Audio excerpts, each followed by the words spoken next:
Hello বন্ধুরা, আশা করি আপনারা ভালো আছেন। আজকে আমি অন্নপূর্ণা ভান্ডারের ফর্ম ফিল আপ আপনাদেরকে দেখাবো যে কিভাবে করতে হবে। তো এখানে আমি প্রথমে পশ্চিম বর্ধমান সিলেক্ট করে নিয়েছি। আপনারা যে কোনো ডিস্ট্রিক্ট আপনাদের যেটা হবে সেটা সিলেক্ট করে এখানে ফোন নাম্বারটা বসাবেন। ফোন নাম্বারটা বসানোর পর এখানে আপনাদের ফোনে একটা ওটিপি আসবে, ঠিক আছে। এই রেজিস্ট্রেশনটা হচ্ছে আপনি কিন্তু একটা নাম্বার দিয়ে একবারই রেজিস্ট্রেশন করতে পারবেন। এবার এখানে একটা দেখুন ক্যাপচা আছে, এই ক্যাপচাটা আমাদেরকে ফিল করতে হবে। অনেকে এটা ভুল হয়ে ক্যাপচা ভেবে লিখছে, আমিও প্রথমে লিখেছিলাম যে এটাকে গোটাটা হয়তো দেখে দেখে লিখতে হবে, মানে আমরা যেমনটা জানি যে ক্যাপচা মানে কি, সেটা কিন্তু আমি প্রথমে এটাই ভেবেছিলাম যে প্রথমে যে এটা ক্যাপচা মানে হচ্ছে হয়তো গোটাটা লিখতে হবে, কিন্তু না, এখানে আমাদেরকে একটা অঙ্ক দিয়েছে, সেই অঙ্কটা করতে হবে। দেখুন আমি অঙ্কটা করলাম, যোগ করে যেটা বেরোলো সেটা লিখে দিলাম। তারপরে দেখুন এখানে একটা ওটিপির অপেক্ষা করব। ওটিপিটা কিছুক্ষণের মধ্যেই সঙ্গে সঙ্গেই প্রায় চলে আসছে ফোনের মধ্যে, সেকেন্ডে মানে কিছু সেকেন্ডের মধ্যেই ওটিপিটা চলে আসছে। এবার ওটিপিটা এলেই আমি কিন্তু এখানে লিখে দেবো। ওটিপিটা যখন আমি লিখবো দেখুন এখানে কিন্তু ভেরিফাই অ্যান্ড কন্টিনিউ অপশান দিচ্ছে। তো আমি যখনই ওটিপিটা বসালাম তো ভেরিফাই অ্যান্ড কন্টিনিউতে ক্লিক করলেই কিন্তু আমাদের ফর্মটা ওপেন হয়ে যাবে। দেখুন আমাদের ফর্মটা কিন্তু ওপেন। এবারে এখানে দেখুন district and phone number add করে ওটিপি দেওয়ার পরে আমাদের কাছে এই ফর্মটা কিন্তু ওপেন হয়ে যাবে, ঠিক আছে। তো এই ফর্মটাতেই আমাদেরকে ফিল আপ করতে হবে। খুবই একটা ইজি প্রসেস এই ফর্মটা ফিল আপ করা, মানে আপনারা যে কেউ ফর্মটা খুব সুন্দরভাবে আস্তে আস্তে ধীরে সুস্থে করতে পারবেন। তো অবশ্যই আপনারা ফর্মটা খুবই সাবধানে করবেন, কোনো রকম তাড়াহুড়ো করে ফর্ম ফিল আপ করবেন না। আর কিন্তু সার্ভার খুব ভালোই চলছে, এখনও অবধি কোনো রকম মানে সমস্যা ফেস করিনি। আমি যে কটা ফর্ম ফিল আপ করেছি প্রত্যেকটাই কিন্তু খুব মানে সহজে এবং খুবই ভালোভাবে হয়ে গেছে। তো এই পেজটা আসলেই কিন্তু আপনারা ফর্মটা ফিল আপ করতে পারবেন। এখানে কিন্তু পরিষ্কার ভাষায় খুব সুন্দরভাবে সমস্ত কিছু ডিটেলস দেওয়া আছে। তো সবার প্রথম আমাদেরকে কি করতে হবে, দেখুন এখানে head of family. Head of family বলতে ধরুন আপনাদের বাড়িতে যারা একসাথে বসবাস করেন, তো আপনার বাড়ির যে হেড তার নাম কিন্তু প্রথমে উল্লেখ করতে হবে, এবং শুধু নাম নয় তার সমস্ত ডিটেলস কিন্তু এখানে উল্লেখ করতে হবে। সবার প্রথমে এটা দিতে হবে। সবার প্রথম বলতে দেখুন এখানে যেমন হেড অফ দ্য ফ্যামিলি বলতে ধরুন আপনার হাজব্যান্ড, সেটা আপনার বাবা হতে পারে বা আবার আদার্স কেউ ধরুন হতে পারে, সমস্যা কিছু নেই, আপনাদের যে কেউ হতে পারে যে যার নাম আপনারা হেড অফ দ্য ফ্যামিলিতে দেবেন। তো দেখুন অ্যাজ পার আধার অফিসিয়াল, মানে আপনার আধারে যে আপনার হেড আছে, মানে আপনার হাজব্যান্ড হতে পারে বা আপনার বাবা হতে পারে, তো সেক্ষেত্রে আপনি তার নামটা এখানে উল্লেখ করে দেবেন, ঠিক আছে। প্রথমে তার নাম বসাবেন, ধরুন একটা নাম বসালাম আমি, ঠিক আছে, একটা নাম বসালাম, তার টাইটেল বসালাম, এরকমভাবে পুরোটা ফিল আপ করবেন আপনারা। এখানে কিন্তু আমি সমস্ত কিছু সুন্দরভাবে আপনাদেরকে হেল্প করে দেবো, বুঝিয়ে দেবো, ঠিক আছে, যে কিভাবে আপনারা সমস্তটা ফিল আপ করবেন। ধরুন আমি একটা নাম লিখলাম, ঠিক আছে। এবার নাম লেখার পর তার জেন্ডার দেব, তার ডেট অফ বার্থ লিখবো। ডেট অফ বার্থটা ধরুন আপনারা যদি বুঝতে অসুবিধা হয় এইটার উপর কিন্তু লেখা যাবে না, এই যে এখানে আমরা একটা পাশে যে আইকনটা আছে এখানে ক্লিক করে আমরা এখান থেকে ডেট অফ বার্থটা চেঞ্জ করব। প্রথমে আমরা সালটা চেঞ্জ করে নেব, ধরুন একটা সাল দিলাম, ধরুন 1987,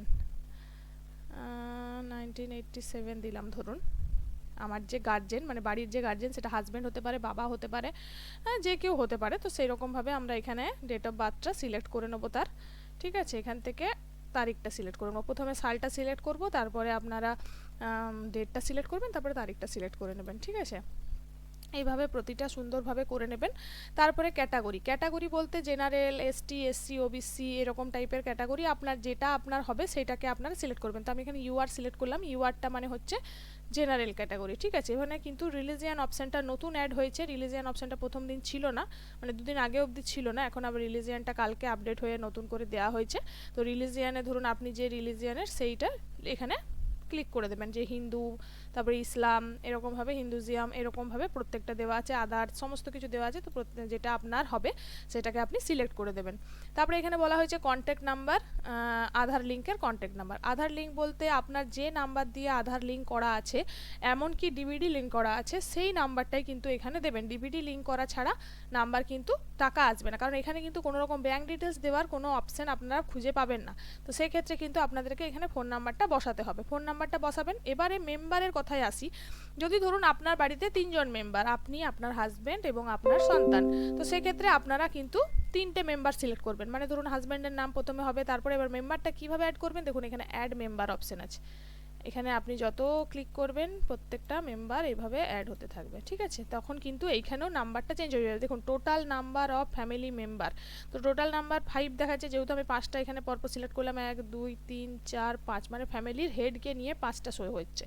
তো আপনারা যে যেমন আপনার যতটা দরকার সেই অনুযায়ী আপনারা এখানে অ্যাড করবেন, ঠিক আছে।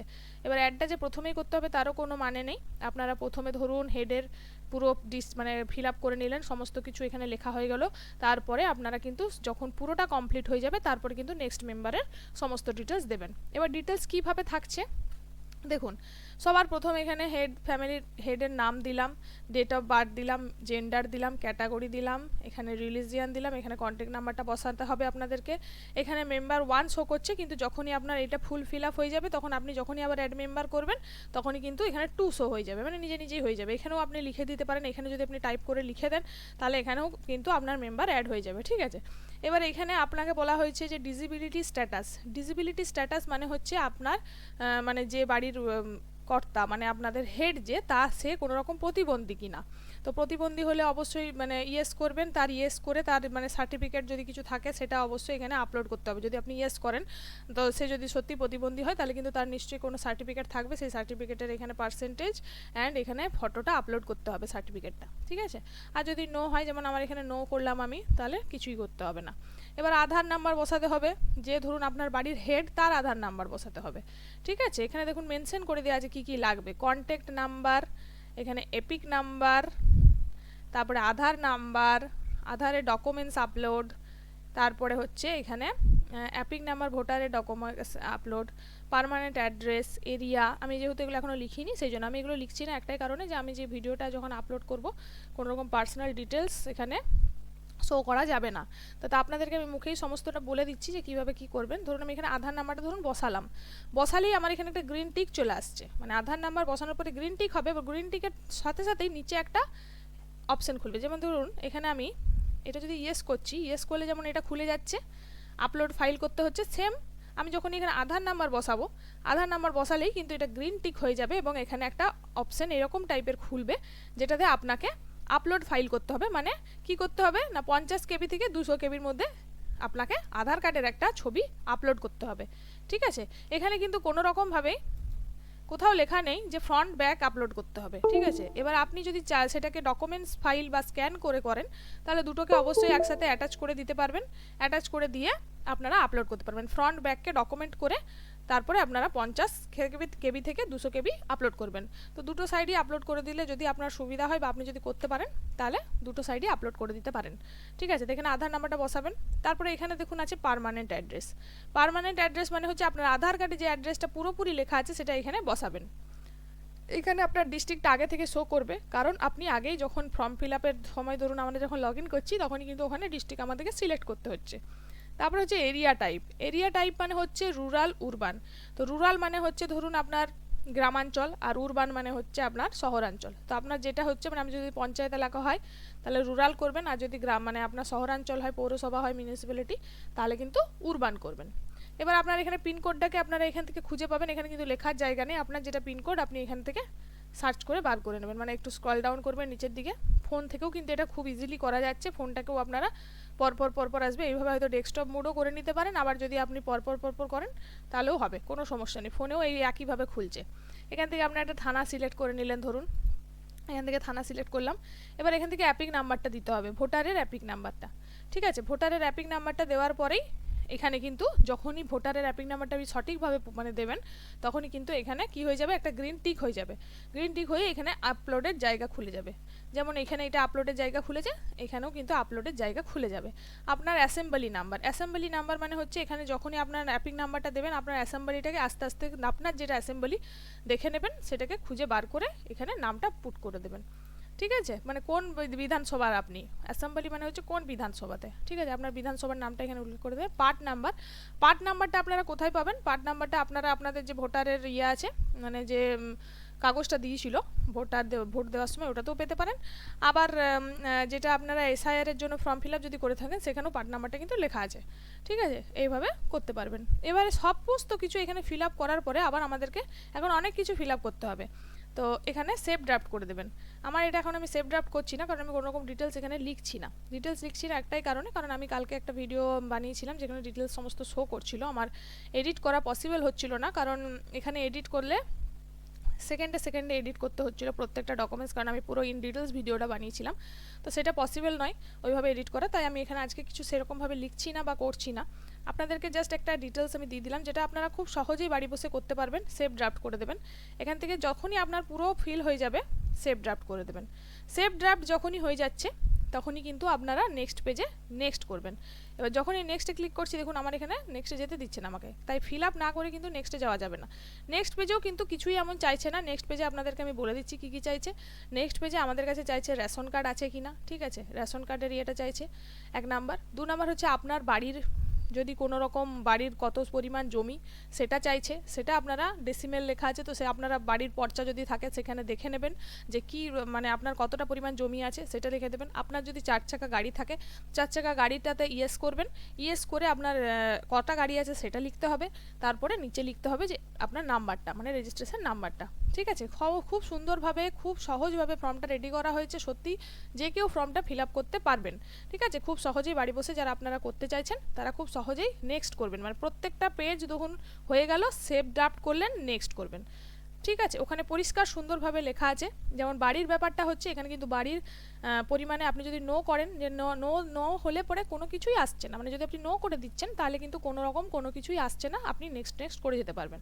কিন্তু আপনার যদি সত্যিই থাকে সেটা অবশ্যই এখানে মেনশন করাটা জরুরি আমি মনে করি, কারণ আপনি যদি ভুল তথ্য দেন পরবর্তীকালে যদি কখনো চেকিং হয় সেটা কিন্তু খুব খারাপ জিনিস হতে পারে, বা হয়তো আপনার যে ইয়েগুলো স্কিমগুলো পাচ্ছেন সেগুলো থেকে আপনাকে বার করে দিতে পারে। তো তাই মিথ্যে কথা বলার দরকার নেই। তা আপনারা যে যদি সত্যি জমি জমা থাকে, কত পরিমাণ জমি আছে সেটা আপনারা আপনাদের খতিয়ান নাম্বার যেটাতে থাকে খাজনার পেপার সেগুলো থেকে দেখে নিতে পারবেন। সেটা দেখার পরে আপনারা ওখানে মেনশন করে দেবেন কতটা আপনাদের জমি আছে। কোনো রকম কোনো সার্টিফিকেট বা কোনো রকম কোনো কাগজপত্র কিন্তু জমা করতে হচ্ছে না। গাড়িরও তাই সেম, কোনো রকম কোনো কাগজপত্র জমা করতে হচ্ছে না। আপনারা খুব সহজেই খুব সুন্দরভাবে সমস্তটা করতে পারছেন। এবারে হলো আসি কথায়, সেটা হচ্ছে রেশন কার্ডের নাম্বার দিতে হবে হেড অফ দ্য ফ্যামিলির অনলি, ঠিক আছে। অনলি হেড অফ দ্য ফ্যামিলির দিতে হবে। তো যেহেতু আমি প্রথম পেজটাই করব ধরুন হেড অফ দ্য ফ্যামিলি, তো আমার রেশন কার্ড নাম্বারটা অবশ্যই মেনশন করে দিতে হবে, মানে যে ফ্যামিলির হেড তার রেশন কার্ড নাম্বারটা। এবার হয়ে গেল সমস্ত কিছু। তারপরে সে কী টাইপের কাজ করে সেটা আসবে, আপনি সেটা একটা সিলেক্ট করে নেবেন। আপনি নিশ্চয়ই জানবেন যে আপনার যে হেড সে কী টাইপের কাজ করে সেটা লিখে দেবেন। যে অনেক কিছু অপশান থাকবে যে গভর্নমেন্ট সার্ভিস করে কি, পার্ট টাইম জব করে কি, কোনো রকম প্রাইভেটে জব করে কিনা, ব্যবসা করে কিনা, সেরকম অপশান থাকবে, ক্লিক করবেন যদি করে থাকে। আর কত মাসিক ইনকাম সেই রকম একটা জায়গা আসবে, সেই মাসিক ইনকামের জায়গাটাতেও ফিল আপ করে দেবেন। তারপরে নেক্সট করে সমস্তটা ফিল হয়ে গেলে নেক্সট করার পরে তারপরে সে কোনো রকম মানে ইয়ের অপশান আছে কিনা, যেটাকে বলা হয় আপনার কোনো রকম স্বাস্থ্য বিমার আওতায় আছে কিনা। এবার বাড়ির প্রধান যদি ধরুন আপনার বাড়ির প্রধান আপনার সঙ্গে স্বাস্থ্য বিমায় থাকে, তাহলে অবশ্যই স্বাস্থ্যসাথী, মানে যদি স্বাস্থ্যসাথী কার্ডে থাকে বা কোনো প্রাইভেটে থাকে তো সেটা মেনশন করে দেবেন, প্রাইভেটে কোথায় আছে, কতটা কিসের কত টাকার বিমা সেটা লিখে দেবেন। আর যদি গভর্নমেন্ট হয় মানে স্বাস্থ্যসাথী হয় তাহলে স্বাস্থ্যসাথী সিলেক্ট করে ওখানে কিন্তু স্বাস্থ্যসাথীর যে কার্ড নাম্বার সেটাকে পুট আপ করতে হবে। স্বাস্থ্যসাথীর নিচে একটা বড় করে এটিএমে যেমন কার্ড নাম্বার থাকে ওরকম কার্ড নাম্বার দেওয়া আছে, সেই কার্ড নাম্বারটা কিন্তু আপনারা খুব সহজেই পারবেন, মানে কার্ড নাম্বারটা পেয়ে যাবেন, ওখানে অপশানটাকে ফিল আপ করে দিলে। এবার যদি আপনার যে ফ্যামিলির হেড সে যদি আপনার ওই কার্ডে থাকে, মানে যেমন ফ্যামিলি একটা ডাটা থাকে, তো ধরুন কার্ডে আপনার আছে, তো সেই কার্ডে যদি তার নাম থাকে তাহলে অবশ্যই মানে ফ্যামিলি ডেটাতে সেটা লিখে দেবেন। এবার ধরুন আপনার শ্বশুর মশাই আছে, তো শ্বশুর মশাই ফ্যামিলি ডেটাতে হয়তো আপনার কার্ডে নেই, তো তখন কিন্তু স্বাস্থ্য বিমা যদি ওনার আলাদা করে করা না থাকে তাহলে অবশ্যই নো করে দেবেন, যে আপনার কোনো রকম স্বাস্থ্য বিমা নেই বা কোনো রকম স্কিমে নেই, সেখানে নো করবেন। সেটা আপনাদের নিশ্চয়ই জানা থাকবে যে আপনার কার কোনটা অপশান আছে না আছে, পরিষ্কার পরপর লেখা থাকবে। এবার এইভাবে করতে করতে ফার্স্ট পেজটা যখনই হয়ে যাবে তখনই কিন্তু এই নেক্সট অপশানটা আসা বন্ধ হয়ে যাবে, তখন ব্যাক শুধু অপশান থাকবে।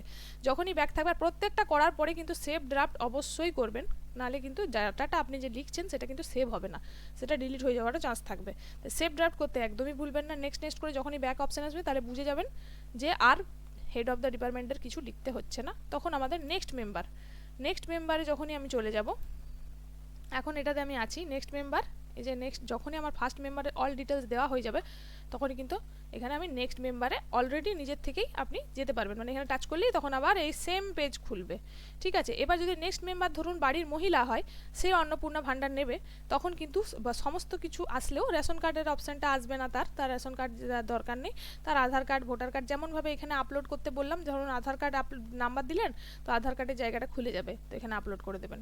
ধরুন আমি ভোটার কার্ড লিখলাম, তো ভোটার কার্ডের নাম্বারটা লিখে এখানে তার যখনই গ্রিন টিক হবে তখন এখানে তার আপলোড করার জায়গাটা হয়ে যাবে। আপনারা ফটোগুলো অবশ্যই ছোট করে নেবেন। ছোট বলতে দেখুন ছোট করার অনেক প্রসেস আছে, আমি একটা প্রসেস বলে দিচ্ছি, যেটা হচ্ছে ধরুন আপনি ফটোটা কোনো একটা ফোন থেকে তুললেন, এবার তোলার পরে কিন্তু আপনারা কাউকে একটা হোয়াটসঅ্যাপে মানে আপনাদের নিজেদের ফ্যামিলির মেম্বারের মধ্যেই কাউকে হোয়াটসঅ্যাপে শেয়ার করলেই কিন্তু ফটো সাইজটা কমে যাবে, তখন কিন্তু 200 কেবির মধ্যে আশা করি হয়ে যাবে। আমার ওইভাবেই হয়েছে, তো ওইভাবে করেও করতে পারেন। আর আপনারা ডকুমেন্ট করে নিতেও পারেন, ডকুমেন্ট করে নিয়ে দুটো ফাইল কি আপলোড করতে পারেন, কোনো অসুবিধা নেই। ঠিক আছে, এবার হয়ে গেল সমস্ত কিছু, যখন ফিল আপ হয়ে গেল নেক্সট করে যতগুলো মেম্বার মানে আপনাদের যদি 5টা মেম্বার থাকে তো 5টা মেম্বারই এইভাবেই পরপর ফিল আপ করতে হবে। ঠিক আছে, সমস্ত কিছু সুন্দরভাবে ফিল আপ করার পরে আপনারা কিন্তু কি করবেন, এই যে অপশানটাই যাবেন, এই অপশানটা, এই যে ডিক্লারেশন অ্যান্ড কনসেন্ট। ঠিক আছে, এটাতে ক্লিক করার পরে একটা অপশান আসবে আই এগ্রি, মানে আপনি একটা বক্স থাকবে টিক করার, ওই টিক করার বক্সটাতে ক্লিক করে সাবমিট করে দেবেন। কিন্তু একটা কথা সবসময় মাথায় রাখবেন, যখনই ফর্ম ফিল আপ করবেন বা সাবমিট করবেন তখনই কিন্তু সবসময় একটা জিনিস মাথায় আপনাকে রাখতে হবে, যে যাতে আপনার কোনো রকম মানে কোনো ভুল না হয় অবশ্যই। আর এই যে ফোন নাম্বার দেওয়ার একটা জায়গা আসবে যেটাতে আপনাদের পেমেন্ট আসবে ডিবিডির মাধ্যমে। আরেকটা জিনিস জিজ্ঞেস করবে যে আপনারা ডিবিডির মাধ্যমে কোনো রকম কোনো টাকা নিয়েছেন কি না। তো যদি আপনারা আগে ডিবিডির মাধ্যমে কোনো রকম কোনো স্কিম থেকে টাকা নিয়ে থাকেন তাহলে অবশ্যই ইয়েস করবেন, আর যদি না নিয়ে থাকেন তাহলে নো করবেন। যেমন ডিবিডির মাধ্যমে আমরা কি নিয়ে থাকি, আমরা হচ্ছে লক্ষ্মীর ভাণ্ডার এবং স্বাস্থ্যসাথী, সেগুলো অনেক সময় ডিবিডি ছাড়াও কিন্তু দেওয়া হতো, কিন্তু তবু আপনারা ওখানে লিখবেন যে হ্যাঁ ডিবিডির মাধ্যমে আমরা লক্ষ্মীর ভাণ্ডার নিয়েছি এবং আমরা স্বাস্থ্যসাথীর হয়েছে। ছেলেদের ক্ষেত্রে ছেলেরা তো লক্ষ্মীর ভাণ্ডার ধরুন নেয়নি, তো সেক্ষেত্রে আপনার হেডের জায়গায় আপনি যদি এই কনফিউজ হন যে আমি কি লিখবো এটা, তো অবশ্যই সেটাতে আপনারা লিখবেন যে নো। ঠিক আছে, কিন্তু আবার যদি আপনি ধরুন আপনার ফ্যামিলির হেড যদি স্বাস্থ্যসাথী নিয়ে থাকে তাহলে কিন্তু নো করবেন না, তখন কিন্তু ইয়েস করবেন আর স্বাস্থ্যসাথীটা মেনশন করে দেবেন, ওখানে কিন্তু স্বাস্থ্যসাথীও আসছে, তো স্বাস্থ্যসাথীটা মেনশন করে দেবেন যদি ফ্যামিলির হেড আপনার স্বাস্থ্যসাথী কার্ডে থাকে। তাহলে যখন স্বাস্থ্যসাথী কার্ড করেছিলেন তখন আপনার ফ্যামিলির হেড যদি আপনার হাজব্যান্ড হয়, ধরুন আপনার হাজব্যান্ড, আপনি আপনার বাচ্চারা যদি থাকে, তো সেক্ষেত্রে আপনার হাজব্যান্ড কিন্তু তখন ওই স্বাস্থ্যসাথীর আওতায় চলে আসছে, তখন কিন্তু স্বাস্থ্যসাথীতে তার নামটা উল্লেখ করতে হবে। তো আশা করি আপনাদের বুঝতে খুব অসুবিধা হবে না, আপনারা ভিডিওটা ভালো করে শুনবেন এবং দেখবেন এবং ভিডিওটা দেখে ফিল আপ করার চেষ্টা করুন, আশা করি ভুল হবে না। এবং আজকের ভিডিওটা আমি এখানেই শেষ করলাম, পরবর্তী কিছু আপডেট নিয়ে অবশ্যই আসব, এবং ফর্ম ফিল আপে যদি কোথাও কোনো অসুবিধা হয় অবশ্যই আমাকে কমেন্টে জানাতে পারেন, আমি আপনাদেরকে অবশ্যই হেল্প করব।